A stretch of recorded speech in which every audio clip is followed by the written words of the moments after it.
Здравейте, приятели! Днес ще говорим за една изключително важна тема, която засяга десетки хиляди работещи пенсионери в нашата страна, а вероятно и тези, които скоро ще се пенсионират, но планират да продължат да работят. Правителството е предприело стъпки, които могат сериозно да променят финансовото ви състояние и да повлияят на бъдещето ви, често по начин, който трудно бихме нарекли благоприятен. Затова ви моля да гледате това видео до край, защото информацията, която ще споделя днес, е жизнено важна и директно ви засяга, може би дори без да подозирате за това. Преди да започнем, не забравяйте да се абонирате за канала, ако още не сте го направили, и да дадете лайк на видеото. Вашата подкрепа е изключително важна, за да достигаме до повече хора и да им помагаме да бъдат информирани и да защитават правата си. Ядрото на проблема как беше преди и какво се промени сега. Нека започнем с това какво беше статуквото до момента, което мнозина от вас познават много добре. Доскоро, а по-точно в продължение на много години, работещите пенсионери имаха едно съществено предимство и мощен стимул да продължават да бъдат активни на пазара на труда. За всеки допълнителен месец или година трудов стаж, натрупан след пенсионирането, пенсията ви се преизчисляваше. Този процес, известен като усъвременяване или преизчисляване, водеше до увеличение на размера на получаваната пенсия. Всяка година сте обикновено около юли месец Националният осигурителен институт, но и автоматично правеше тези корекции. Това означаваше, че трудът ви, независимо дали работехте на пълно или непълно работно време, директно допринасяше за по-висока пенсия, добавяйки към вече придобитите права. Принципът беше прост и справедлив. Колкото повече допринасяш към осигурителната система, толкова по-вилема е твоята пенсия. Имаше конкретна формула, която включваше осигурителния стаж и средния осигурителен доход, като всяка допълнителна година стаж след пенсиониране увеличаваше коефициента, с който се изчисляваше основната пенсия. Например, за всяка година осигурителен стаж след пенсиониране, пенсията ви се увеличаваше с определен процент. Обикновено около 1,2% от осигурителния доход. Това беше ясен и прозрачен механизъм, който гарантираше, че усилията ви за продължаване на трудова дейност не остават незабелязани и неоценени. Това беше не просто парична добавка, а признание за вашата активност и принос към икономиката и обществото.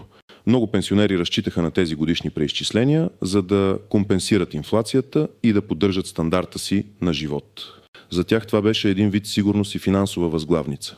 И ето тук идва голямата промяна, която, съдейки по заглавието на нашето видео, определено може да се нарече подстава или капан за работещите пенсионери.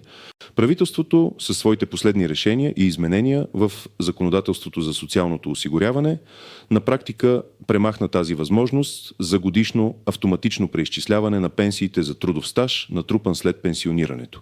От определен момент нататък, и тук е важно да се уточни, че тези промени обикновено влизат в сила от началото на календарната година или от средата на годината след тяхното обнародване, вече няма да имате право на това ежегодно увеличение на пенсията въз основа на допълнителния стаж. Какво означава това на практика? Означава, че ако сте пенсионер и продължавате да работите, вашите осигурителни вноски, макар и да продължават да се внасят, вече няма да водят до прякото увеличаване на размера на вашата пенсия. Ще получавате същата пенсия, която сте получавали преди промяната, без да бъде преизчислявана на базата на новия стаж. Дори и да работите още 5 или 10 години, пенсията ви ще остане на същото ниво, като евентуално ще се влияе само от общите индексации, които важат за всички пенсионери, но не и от индивидуалния ви принос от допълнителен стаж. Това е огромна разлика и отнема един от основните мотиви за продължаване на работа след пенсиониране, особено за тези, които са го правили именно с цел да си осигурят по-висока пенсия в бъдеще.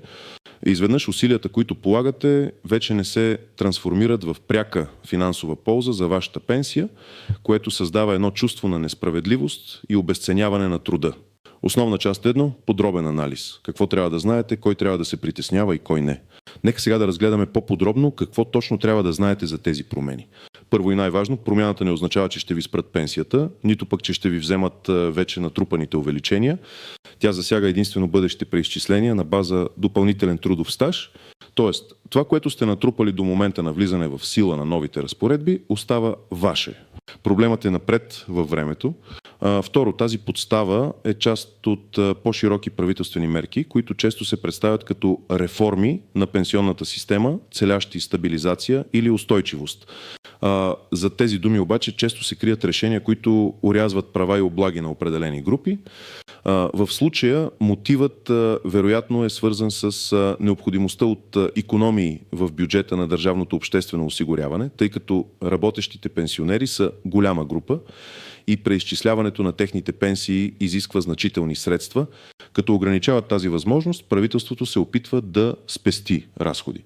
Но цената за тези икономии се плаща от гърба на най-активните и трудолюбиви пенсионери. Кой трябва да се притеснява от тези промени? Очевидно тази промяна засяга най-вече работещите пенсионери. Ето няколко категории, които трябва да бъдат особено внимателни. Пенсионери, които активно работят на трудов договор или като самоосигуряващи се лица и имат намерение да продължават да работят дълго време. Ако вие сте човек, който след като се е пенсионирал, е продължил да работи активно, независимо дали защото имате нужда от допълнителни средства или просто защото искате да останете активни и полезни, то тази промяна ви засяга пряко. Например, ако сте работили като счетоводител, учител или инженер и сте продължили да упражнявате професията си, за да увеличите пенсията си, сега този стимул е премахнат. Вашите вноски продължават да постъпват в НОИ, но не ви носят очакваното индивидуално увеличение на пенсията. Хора, които са пред пенсиониране и планират да продължат да работят. Ако сте на 60 или повече години и сте мислили да се пенсионирате, но да продължите да работите активно още 5-10 години, за да си осигурите по-висока пенсия в бъдеще, то вашите планове може да се наложи да бъдат преразгледани. Мотивът за продължаване на работа с цел индивидуално увеличаване на пенсията вече не съществува. Пенсионери с по-ниски пенсии. За тези от вас, които получават минимална или близка до минималната пенсия и разчитат на всяко допълнително преизчисляване, за да подобрят финансовото си състояние, ударът е особено силен.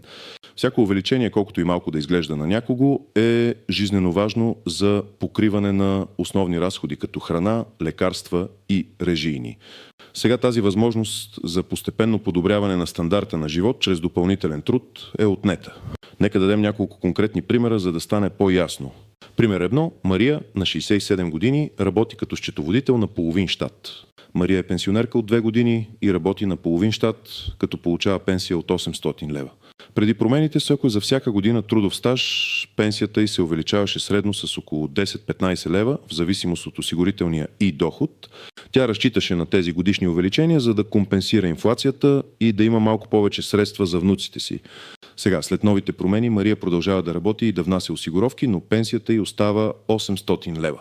Единственото увеличение, което може да получи, е общата индексация на пенсиите, която важи за всички и обикновено е няколко процента, но тя не отразява нейния индивидуален принос от допълнителен стаж. За Мария това означава, че усилията й не се възнаграждават по същия начин, което я демотивира и поставя под въпрос смисъла да продължава да работи, освен ако няма спешна нужда от парите от заплатата. Пример 2. Иван на 62 години, току-що пенсиониран, но продължава да работи като шофьор. Иван е пенсиониран по стаж и възраст преди няколко месеца и получава пенсия от 1200 лева. Той винаги е планирал да продължи да работи като шофьор още поне 5 години, за да може постепенно да си увеличи пенсията и да си купи нов автомобил за свободното време. При старите правила за тези 5 години той би могъл да добави още около 70-80 лева към пенсията си, което за него е значителна сума. Сега, когато тази възможност е премахната, Иван е изправен пред дилема. Той продължава да работи, но вече знае, че пенсията му няма да расте индивидуално. Мотивацията му да полага толкова усилия намалява значително, тъй като не вижда пряка полза за пенсията си.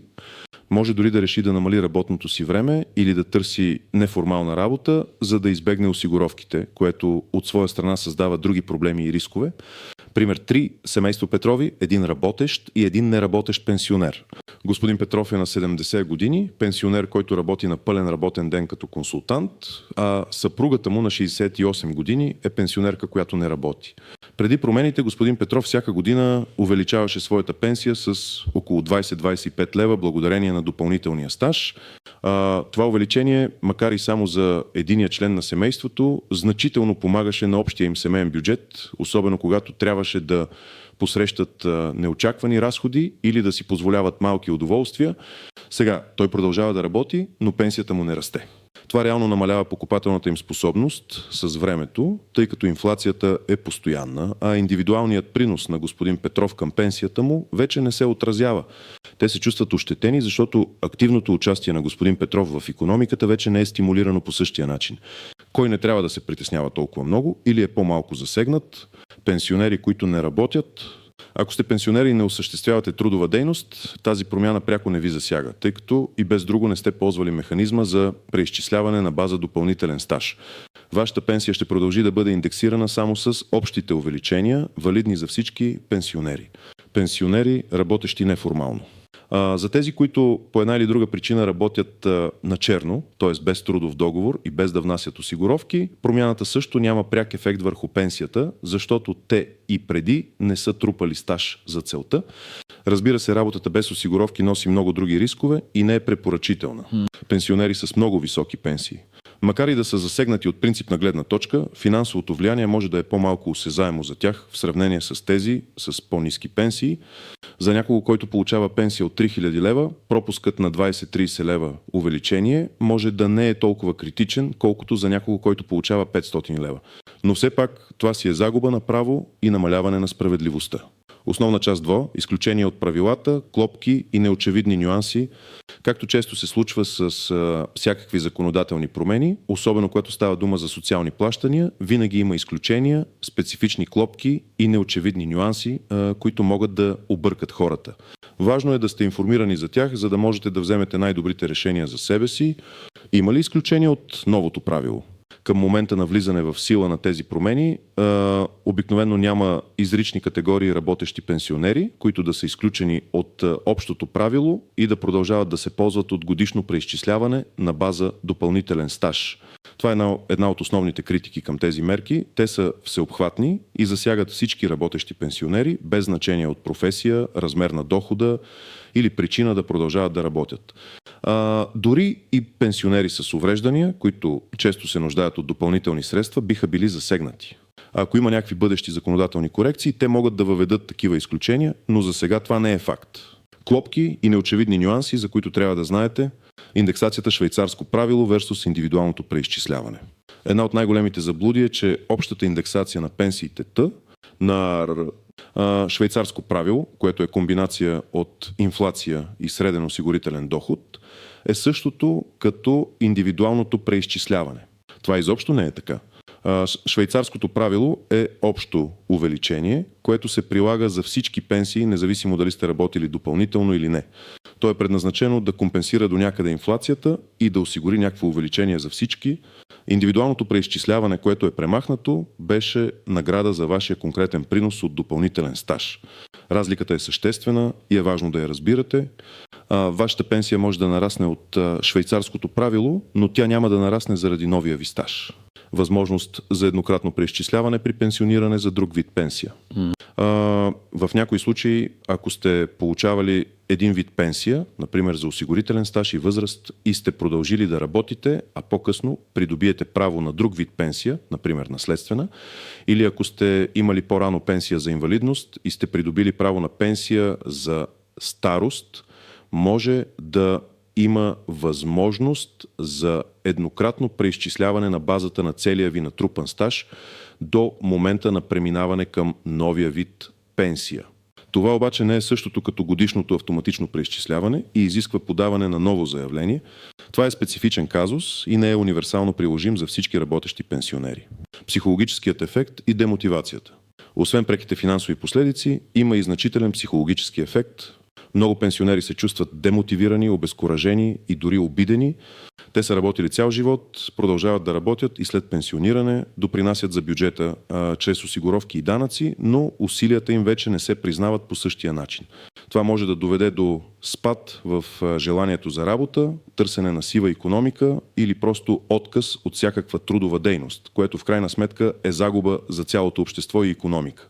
Опитните кадри, които могат да предадат своя опит, просто ще се оттеглят. Влияние върху осигурителните доходи. Въпреки че преизчисляването е премахнато, вие продължавате да внасяте осигуровки. Тези осигуровки се отчитат в вашия осигурителен стаж и в бъдеще могат да повлияят на изчисляването на евентуални други социални плащания, ако има такива, но не и на текущата ви пенсия. Това е важен аспект. Вие плащате, но не получавате пряката полза, която сте очаквали. Липса на ясна комуникация от страна на държавата. Много от тези промени често се въвеждат без достатъчно ясна и разбираема комуникация с широката общественост, особено с групите, които са пряко засегнати. Това води до объркване, несигурност и усещане за неинформираност, което допълнително утежнява ситуацията за пенсионерите. Те научават за промените от медиите или от случайни разговори, вместо от целенасочени информационни кампании. Практически съвети, специфични стъпки какво трябва да направите. В тази сложна ситуация е изключително важно да не се отчаивате, а да действате информирано. Ето конкретни стъпки, които можете да предприемете. Стъпка 1. Информирайте се за точния момент на влизане в сила на промените. Уверете се от кога точно влизат в сила новите разпоредби. Информацията обикновено е публикувана на сайта на НОИ и в Държавен вестник. Това ще ви помогне да разберете дали стажът, който сте натрупали до определена дата, все още подлежи на преизчисляване. Какво да направите? Проверете актуалната информация на сайта на НОИ или се консултирайте с експерт по социално осигуряване. Стъпка 2. Проверете текущото си пенсионно досие и разберете предишния начин на изчисляване. Поискайте от НОИ справка за вашата пенсия и как е била изчислявана до момента. Това ще ви даде ясна представа за базовата сума и какви увеличения сте получавали до сега. Какво да направите? Посетете териториалното поделение на НОИ по местоживеене или използвайте електронните услуги на НОИ с ПИК електронен подпис, за да получите справка за пенсията си. Внимателно прегледайте документите. Стъпка 3. Съберете всички необходими документи, свързани с трудовия ви стаж и осигуровките. Това включва трудови договори, допълнителни споразумения, удостоверения за трудов стаж, документ за самоличност. Тези документи са ви необходими за евентуални консултации или подаване на заявления. Дори и да не преизчислявате пенсия, трябва да можете да докажете трудовия си стаж. Какво да направите? Организирайте и архивирайте всички документи, свързани с вашия трудов стаж и осигуряване. Направете копия. Не забравяйте да дадете лайк на видеото, ако сте намерили информацията за полезна, и да се абонирате за канала, за да не пропускате бъдещи важни видеа. Заедно можем да бъдем по-силни и по-информирани. Благодаря ви, че гледахте и до нови срещи!